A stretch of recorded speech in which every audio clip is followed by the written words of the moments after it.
Hello students, ये हम लोग का केमिस्ट्री इन एवरीडे लाइफ का थर्ड वीडियो है ना। हम लोग कल के आगे देखेंगे, नेक्स्ट पिछला वीडियो के आगे सिंथेटिक डिटर्जेंट्स।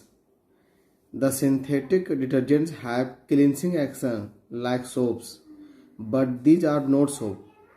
मतलब सिंथेटिक डिटर्जेंट के पास साबुन के जैसा साफ करने का गुण होता है, लेकिन वो साबुन नहीं होते हैं। And therefore these are called soapless soap, और इसलिए इनको सोपलेस सोप भी कहा जाता है। Synthetic detergents are sodium salts of sulphonic acid. पिछला वीडियो में हम देखे थे soap sodium salt of fatty acid होते थे, कार्बोक्सिलिक एसिड के, लेकिन ये सल्फोनिक एसिड का सोडियम सॉल्ट है ना। देखिए सोप का फॉर्मूला है, ये हमारा कार्बोक्सिलिक एसिड है, ये सोडियम सॉल्ट हुआ। देखिए हमारा सल्फोनिक एसिड का सोडियम का सॉल्ट है, तो कार्बोक्सिलिक एसिड सोडियम सॉल्ट रहेगा कार्बोक्सिलिक एसिड का तो सोप, और सल्फोनिक एसिड का सोडियम सॉल्ट रहेगा तो synthetic detergent.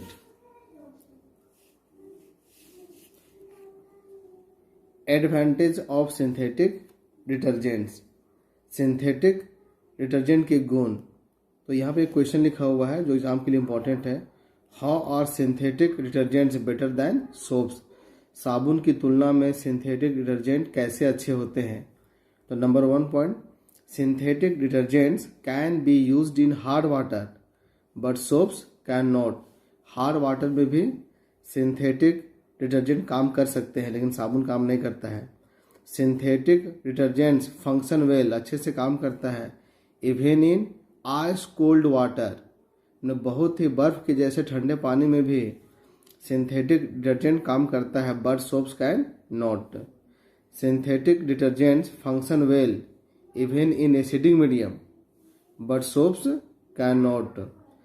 Synthetic detergents have stronger cleansing action than soaps.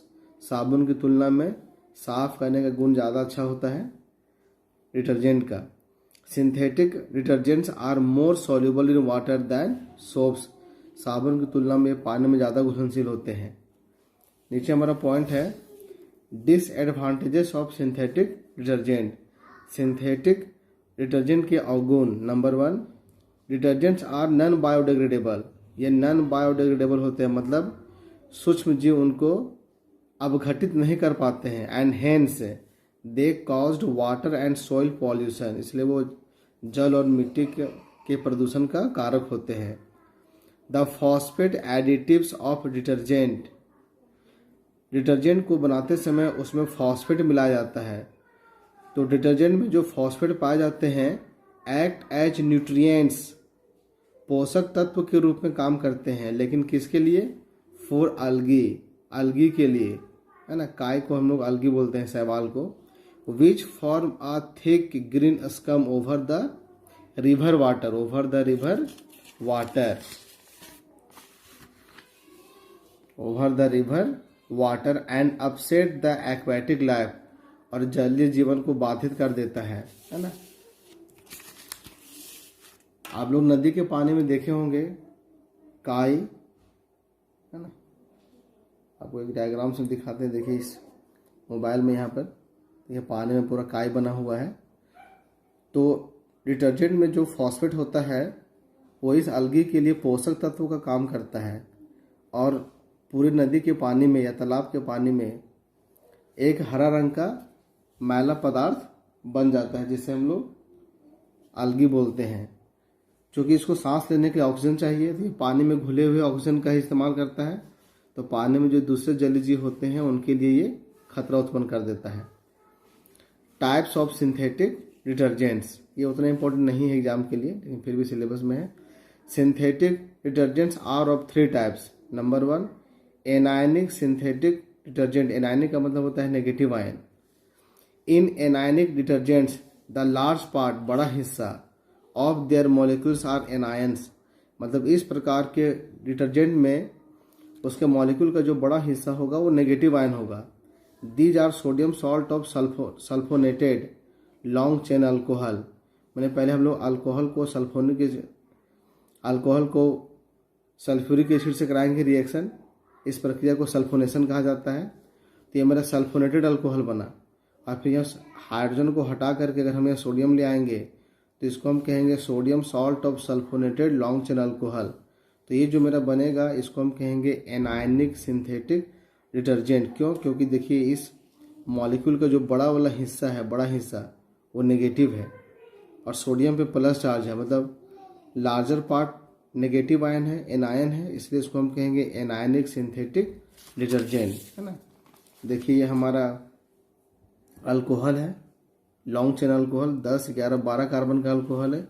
ये हमारा सल्फ्यूरिक एसिड है, यहाँ से वाटर बाहर निकलेगा तो ये मॉलिक्यूल का निर्माण होगा। इसको हम कहेंगे सल्फोनेटेड अल्कोहल।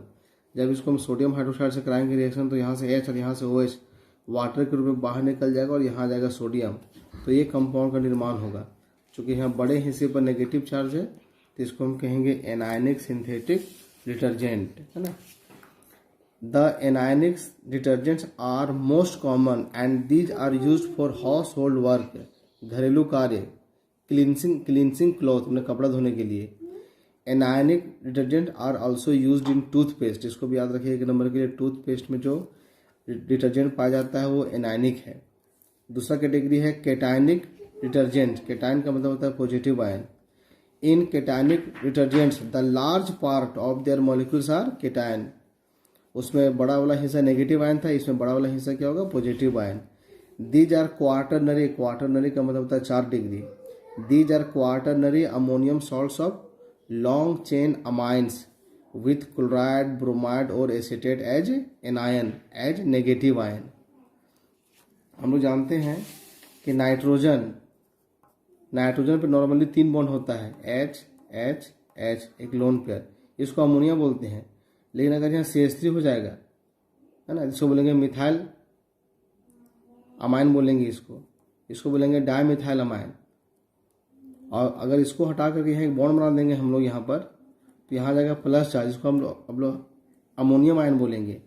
यह हमारा 3 डिग्री अमोनियम आयन है, चूँकि यहाँ 3 कार्बन का चेन है। अगर यहाँ भी कार्बन का चेन आ जाएगा तो इसको हम लोग क्वार्टरनरी अमोनियम आयन कहेंगे। अभी यहाँ पर 3 तो हमारा मिथाइल है, लेकिन एक 16 कार्बन का चेन, देखिए 3 हमारा मिथाइल है और 15 एक 16 कार्बन का चेन है। इसको मिथाइल बोलते हैं। इसको कहा जाता है सेटाइल। तो यहाँ पर कौन कौन सा ग्रुप लगा हुआ है? एक हमारा सेटाइल है, सेटाइल, ट्राइमिथाइल है, देखिए ट्राइमिथाइल, और इसको कहेंगे अमोनियम आयन। अगर ये नहीं रहता तो अमोनियम आयन लिखेंगे, लेकिन चूंकि यहाँ नेगेटिव आयन है जो इसको कैंसिल कर रहा है तो इसको हम लोग क्लोराइड बोलेंगे लास्ट में। तो इसका नाम हो जाएगा cetyl trimethyl ammonium chloride. Cetyl trimethyl ammonium chloride. देखिए इसका जो लार्जर पार्ट है वो पॉजिटिव आयन है, इसलिए इसको कहेंगे हम लोग cationic detergent. Cationic detergents have germicidal property. Germicidal का मतलब होता है जो जर्म्स को मार सके, है ना। एंड आर कॉस्टली, ये बहुत महंगा होता है। These are of little importance, इसका महत्व थोड़ा कम होता है। हमारा तीसरा प्रकार है non ionic detergent. Non ionic detergent, they are neutral molecules and do not contain any ion. ये न्यूट्रल मॉलिक्यूल है ना, इसमें किसी प्रकार का आयन नहीं पाया जाता है। These are prepared by condensation reaction between long chain carboxylic acid and polyethylene glycol. ये हमारा लॉन्ग चेन कार्बोक्सिलिक एसिड है, 16, 17, 18 कार्बन का कार्बोक्सिलिक एसिड, और ये हमारा पॉलीइथाइलिन ग्लाइकॉल है। जब इथाइलिन ग्लाइकॉल बहुत बार रिपीट करेगा तो क्या बनेगा? Polyethylene glycol. थोड़ा इसको समझाते हैं बगल में। देखिए यहाँ पर ये इथाइलिन ग्लाइकॉल है, ये इथाइलिन ग्लाइकॉल है, इथाइलिन ग्लाइकॉल है, बहुत सारा मॉलिक्यूल है उसका। यहाँ से वाटर बाहर निकल रहा है। अब इसको हम लिखेंगे HO CH2 फिर यहाँ पर O, फिर CH2 फिर यहाँ वाला O, फिर यहाँ पर CH2 फिर देखिए ये O आ रहा है, CH2 और लास्ट में मेरा ये बचेगा। तो हम ध्यान से देखते हैं तो ये हिस्सा हमारा बार बार रिपीट कर रहा है। अगर इथाइलिन ग्लाइकॉल का N मॉलिक्यूल हम लेंगे तो ये हिस्सा भी हमारा क्या होगा? N टाइम्स रिपीट करेगा। इसलिए हम देखिए हम लोग N लिखे हुए, इसी को छोटा करके, है ना। इसको बार बार ना लेके हम लोग क्या किए हुए N कर दिए हैं और लास्ट वाला मॉलिक्यूल यहाँ पे लिखे हुए हैं। तो इसको कहा जाता है पॉलीइथाइलिन ग्लाइकॉल। Polyethylene glycol. तो ये हमारा लॉन्ग चेन कार्बोक्सिलिक एसिड है और ये पॉलीइथाइलिन ग्लाइकॉल है। यहाँ से वाटर बाहर निकला, है ना, इसको कंडेंसेशन रिएक्शन कहेंगे। और बाकी हिस्सा हम लोग यहाँ मिला के लिख दिए। यहाँ पर देखिए किसी भी प्रकार का पॉजिटिव और नेगेटिव आयन नहीं है, तो इसको हम कहेंगे non ionic detergent. The non ionic detergents are used as liquid dish wash. बर्तन धोने के लिए जो लिक्विड आता है उसमें इसका इस्तेमाल किया जाता है। ठीक है, तो ये हमारा डिटर्जेंट के 3 प्रकार था, कैटायनिक, एनायनिक और नॉन आयनिक। आगे हमारा टॉपिक है biodegradable and non biodegradable detergents. ठीक है, बायोडिग्रेडेबल जिसको सूक्ष्म जीव अवघटित कर देंगे और जो प्रदूषण नहीं फैलाता है उसे बायोडिग्रेडेबल कहते हैं, लेकिन जिसको सूक्ष्म जीव अवघटित नहीं कर पाएंगे और जो प्रदूषण उत्पन्न करता है उसको नॉन बायोडिग्रेडेबल कहा जाता है। तो detergents that can be degraded, अवघटित by bacteria are called biodegradable detergents, और detergent that can not be degraded, खाली दोनों की परिभाषा में खाली वहाँ नोट लगा देना है, can not be degraded by bacteria are called non biodegradable detergents. Such detergents have straight hydrocarbon chain, मतलब जो बायोडिग्रेडेबल होते हैं उसका हाइड्रोकार्बन का जो चेन होता है वो सीधा होता है, लेकिन जो नॉन बायोडिग्रेडेबल होते हैं उनका जो हाइड्रोकार्बन का चेन होता है वो हाईली ब्रांच्ड होता है। ये दोनों में अंतर, इसको याद रखिएगा। अब दोनों का एक एक एग्जाम्पल यहाँ पे लिखा हुआ है। ठीक है, इसका नाम है sodium L'Oréal sulphate, sodium L'Oréal है ना, सोडियम और 12 कार्बन का चेन है लॉरियल सल्फेट। इसका नाम, ये सोडियम यहाँ लिखा हुआ है पहले, उसके बाद अगर ये पहला कार्बन हो गया, चौथा कार्बन होगा, तो चौथा कार्बन पे ब्रांच लगा हुआ है, 1 2 3 4 5 6 7 8 कार्बन का चेन है, इसलिए हम क्या बोलेंगे ऑक्टाइल। मेन ब्रांच हमारा ऑक्टाइल हो गया। इस ऑक्टाइल के पहला, तीसरा, 5वां और 7वां कार्बन पर मिथाइल लगा हुआ है, तो 1 3 5 7 टेट्रा मिथाइल ऑक्टाइल इसका नाम होगा। तो sodium 4 1 3 5 7 tetra methyl octyl benzene sulphonate. तो नाम एक एग्जाम्पल याद रख लेना है ना, ज़्यादा दिमाग लगाने की आवश्यकता नहीं है। ये परिभाषा याद कर लीजिएगा दोनों का, बायोडिग्रेडेबल और नॉन बायोडिग्रेडेबल का। तो इस प्रकार से चैप्टर हम लोग का यहाँ पे समाप्त होता है ना। पिछला 10 साल में जो क्वेश्चन इस टॉपिक से पूछा हुआ एग्जाम में वो भी हम क्वेश्चन आपको सेंड कर देंगे। ठीक है, लेकिन इसमें एक टॉपिक है जिसका नोट्स हम नहीं दिए हैं आप लोग को, और हम एनसीईआरटी के बुक से आपको समझाएंगे सिर्फ कि ड्रग और एंजाइम शरीर में किस प्रकार से काम करते हैं, उसका फंक्शन क्या है। थोड़ा ये हम लोग किताब के द्वारा ही समझने की कोशिश करेंगे, है ना। तो माइक्रो मॉलिक्यूल्स, यहाँ MIC नहीं MAC है। अब जैसे अभी हम लोग पॉलीमर चैप्टर पढ़े थे, तो इथीन का बहुत सारा मॉलिक्यूल मिल करके पॉलीथीन बनाता है। तो इथीन जो होगा वो माइक्रो होगा, MICRO माइक्रो, लेकिन इथीन के मिलने से पॉलीथीन बनता है। वो पॉलीथीन भी छोटा ही मॉलिक्यूल है, लेकिन अपेक्षाकृत उसका साइज थोड़ा बड़ा होगा, तो वैसे मॉलिक्यूल को हम क्या कहेंगे, मैक्रो, है ना। तो macro molecules of biological origin perform various functions in the body. For example जैसे protein which perform the role of biological catalysts, है ना। प्रोटीन जो है ये बायोलॉजिकल कैटलिस्ट का काम करते हैं हमारे शरीर में, जो एंजाइम के नाम से जाने जाते हैं। Those which are crucial to communication system in the body are called receptors. और जो प्रोटीन कम्युनिकेशन के लिए महत्वपूर्ण होते हैं उन्हें क्या कहा जाता है, रिसेप्टर्स। मैंने जो प्रोटीन बायोलॉजिकल एक्टिविटी को कैटलाइज करेगा वो एंजाइम कहलाएगा, और जो प्रोटीन कम्युनिकेशन के लिए महत्वपूर्ण होगा उसे रिसेप्टर्स कहा जाता है। Carrier proteins carry polar molecules, और जो कैरियर प्रोटीन होते हैं वो पोलर मॉलिक्यूल्स को कैरी करते हैं अक्रॉस द सेल मेम्ब्रेन, कोशिका झिल्ली में। Nucleic acids have coded genetic information for the cell, और न्यूक्लिक एसिड जेनेटिक कोड को जनरेट करते हैं सेल में। Lipids and carbohydrates are structural part of the cell membrane, है ना। कोशिका झिल्ली का संरचनात्मक हिस्सा कौन होता है, लिपिड और कार्बोहाइड्रेट, ये सभी माइक्रोमोलिक्यूल्स हैं। We shall explain the drug target interaction with the example of enzymes and receptors. अभी ड्रग और टारगेट कैसे काम करते हैं इसको हम लोग एंजाइम और रिसेप्टर के माध्यम से भी हम लोग समझेंगे, है ना। तो enzyme as drug targets. Catalytic action of enzyme, मतलब एंजाइम हमारा कैटलिस्ट के रूप में कैसे काम करता है, जरा इसकी चर्चा करेंगे। For understanding the interaction between a drug and an enzyme it is important to know how enzyme catalyse the reaction, है ना। ड्रग मतलब दवा एंजाइम पर कैसे काम करता है, इसको समझने से पहले हमको ये जानना पड़ेगा कि एंजाइम रिएक्शन को कैसे कैटलाइज करता है।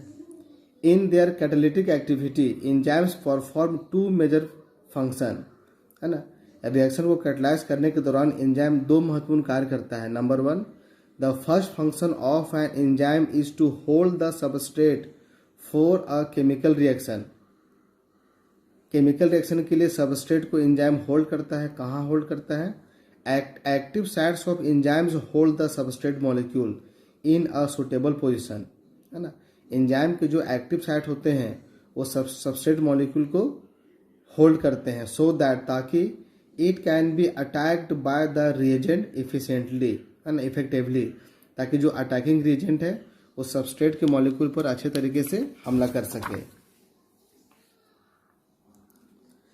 Substrate bind to the active sites of the enzyme through a variety of interactions such as ionic bonding, hydrogen bonding, van der Waals interaction और डायपोल इंटरेक्शन। इसको याद रखिएगा कि सबस्ट्रेट का जो मॉलिक्यूल है, जो एक्टिव साइट्स पर, एंजाइम के एक्टिव साइट पर जो बाइंड होता है वो किनके द्वारा बाइंड होता है? तो आयनिक बॉन्ड के द्वारा बाइंड हो सकता है, हाइड्रोजन बॉन्ड के द्वारा बाइंड हो सकता है, van der Waals फोर्स के द्वारा, या फिर डायपोल इंटरेक्शन के द्वारा। देखिए ये मेरा एंजाइम है ना, और ये उसका एक्टिव साइट है, और ये मेरा सबस्ट्रेट का मॉलिक्यूल है जिसको कैटलाइज करना है। तो ये सबस्ट्रेट का मॉलिक्यूल क्या होगा? इस एक्टिव साइट पे जाके बैठेगा। तो इसके और इसके बीच में जो इंटरेक्शन फोर्स काम करेगा, जो दोनों को बांध करके रखेगा, वो कौन कौन सा फोर्स हो सकता है? Ionic bond, hydrogen bond, van der Waals force और dipole interaction. Number 2, the second function of an enzyme is to provide functional groups that will attack the substrate and carry out chemical reactions। तो enzyme का पहला काम क्या था? Substrate के molecule को active site पर बांध कर रखना, और दूसरा काम है कि फंक्शनल ग्रुप प्रोवाइड करना ताकि केमिकल रिएक्शन मेरा आगे हो सके। अब ड्रग एंजाइम इंटरेक्शन, जो हम ड्रग लेते हैं वो एंजाइम पर कैसे काम करता है। ड्रग्स इनहिबिट का मतलब बाधित करना। Drugs inhibit any of the above mentioned activities of enzyme. जो अभी हमने एंजाइम के दो कार्य के ऊपर में चर्चा किए, उन दोनों कार्यों को ड्रग बाधित कर सकता है ना। This can block the binding site of the enzyme and prevent the binding of substrate और can inhibit the catalytic activity of the enzyme. ये जो ड्रग होते हैं ये एंजाइम के जो बाइंडिंग साइट होते हैं उसको ब्लॉक कर सकते हैं, और एंजाइम का जो कैटालिटिक एक्टिविटी होता है उसको वो बाधित कर सकता है। तो such drugs are called enzyme inhibitor. तो इस प्रकार के ड्रग को हम क्या कहते हैं? Enzyme inhibitor. मतलब वैसा ड्रग जो एंजाइम के एक्टिविटी को खत्म करता है उसको एंजाइम इनहिबिटर्स कहा जाता है। अब drugs inhibit the attachment of substrate on active sites of enzymes in 2 different ways. अब ये जो ड्रग है वो सबस्ट्रेट के मॉलिक्यूल को एंजाइम के एक्टिव साइट पर जुड़ने में बाधा पहुंचाएगा 2 तरीकों से। पहला तरीका क्या है कि जो हमारा एंजाइम का एक्टिव साइट है वहाँ पर सबस्ट्रेट के मॉलिक्यूल के जाने से पहले वो वहाँ खुद बैठ जाएगा। जब उस एक्टिव साइट पे मेरा ड्रग जाके बैठ गया तो फिर सबस्ट्रेट का मॉलिक्यूल नहीं जा पाएगा, और इस प्रकार सबस्ट्रेट और एंजाइम के बीच में एक्टिविटी उत्पन्न नहीं हो पाएगा। तो drugs compete with the natural substrate for their attachment on the active sites of enzyme. Such drugs are called competitive inhibitors. मतलब जो ड्रग एक्टिव साइट पर खुद बैठ जाएगा सबस्ट्रेट के मॉलिक्यूल के बदले में, वैसे ड्रग को कम्पिटिटिव इनहिबिटर्स कहा जाता है। और दूसरा तरीका जिससे वो बाधित करेगा, some drugs do not bind to the enzymes active site. और कुछ ड्रग एंजाइम के जो एक्टिव साइट है वहाँ पर बाइंड नहीं होंगे, बल्कि वो दूसरे स्थानों पर, है ना, जा करके एंजाइम के साथ बॉन्ड बनाएगा। This bind to a different site of enzyme, enzyme के दूसरे स्थान पर, which is called allosteric site. Allosteric site इसको याद रखिएगा, है ना। This binding of inhibitor at allosteric site changes the shape of the active site in such a way that substrate cannot recognise it, मतलब देखिए एक्टिव साइट का design ये था और ये हमारा इनहिबिटर है, मतलब ड्रग है। तो ड्रग यहाँ पे नहीं जा रहा है, ड्रग यहाँ पे जो ये मेरा एलोस्टेरिक साइट है वहाँ पे जाके बॉन्ड बनाएगा, लेकिन जैसे ही ये इनहिबिटर यहाँ पे जाके बॉन्ड बनाएगा, इसका ये जो शेप है वो देखिए वो चेंज कर जाएगा। और जब ये शेप चेंज कर जाएगा तो सबस्ट्रेट का मॉलिक्यूल यहाँ पे नहीं आएगा। सबस्ट्रेट का मॉलिक्यूल यहाँ पे तब आता जब इसका शेप और इसका शेप सेम रहता, लेकिन जैसे ही इनहिबिटर यहाँ पे जाके बॉन्ड बनाएगा इसका शेप चेंज हो जाएगा और चेंज होने के परिणाम स्वरूप सबस्ट्रेट का मॉलिक्यूल यहाँ पर जाकर के बॉन्ड नहीं बनाएगा। If the bond form between an enzyme and an inhibitor is a strong covalent bond, अगर इसके और इसके बीच में बनने वाला बॉन्ड मजबूत कोवलेंट बॉन्ड होगा तो इस एंजाइम का जो एक्टिविटी है वो हमेशा के लिए खत्म हो जाएगा। स्ट्रॉन्ग कोवलेंट बॉन्ड एंड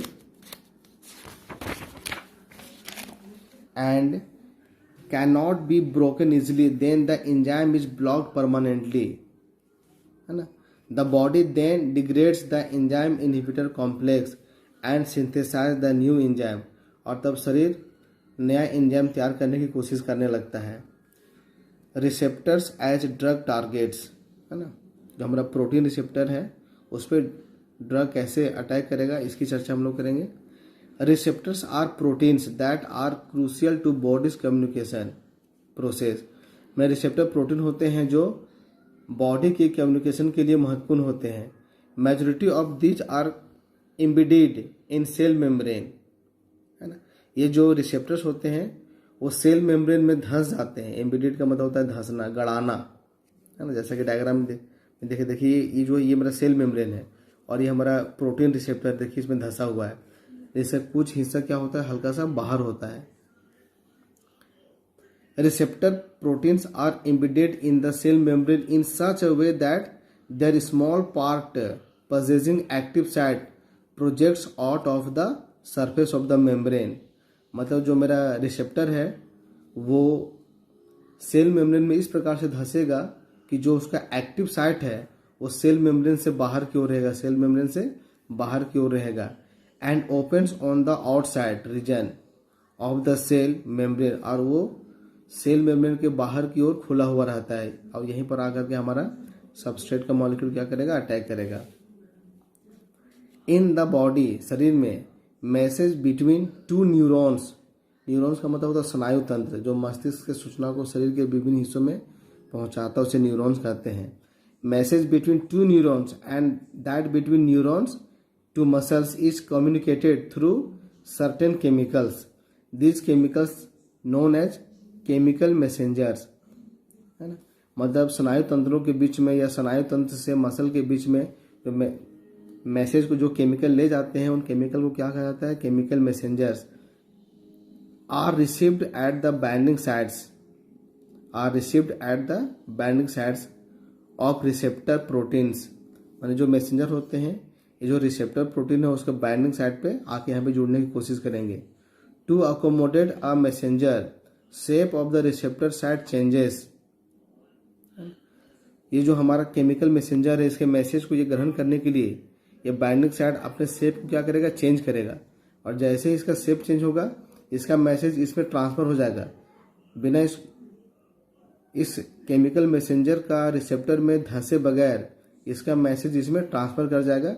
ये ट्रांसफर तब होगा जब इसका ये जो शेप है, देखिए शेप मेरा चेंज हो गया है ना, जब चेंज करेगा तब। टू अकोमोडेट अ मैसेंजर, है ना, messenger shape of the receptor site changes, this brings about the transfer of message into the cell. This chemical messenger gives message to the cell without entering the cell, cell में बिना प्रवेश किए बगैर message को transfer कर देगा। जैसे message transfer होगा ये जो एक्टिव साइट है उसका जो शेप जैसे ओरिजिनली था शुरू में वैसा फिर से बन जाएगा। There are a large number of different receptors in the body that interact with different chemical messengers, है ना। हमारे शरीर में बहुत अधिक संख्या में रिसेप्टर्स हैं जो अलग अलग केमिकल मैसेंजर के साथ अलग अलग तरीके से इंटरेक्ट करते हैं। These receptors show selectivity for one chemical messenger over the other because their binding sites have different shape. ये जो रिसेप्टर है वो अलग अलग मैसेज के लिए मैंने एक रिसेप्टर एक ही मैसेज को एक्सेप्ट कर सकता है, क्योंकि एक्टिव साइट का जो डिजाइन होता है, जो शेप होता है वो अलग अलग होता है ना। उसका शेप अलग अलग होता है, उसका स्ट्रक्चर अलग अलग होता है, एमिनो एसिड का जो लिंकिंग होता है वो अलग अलग होता है। ठीक है, धन्यवाद।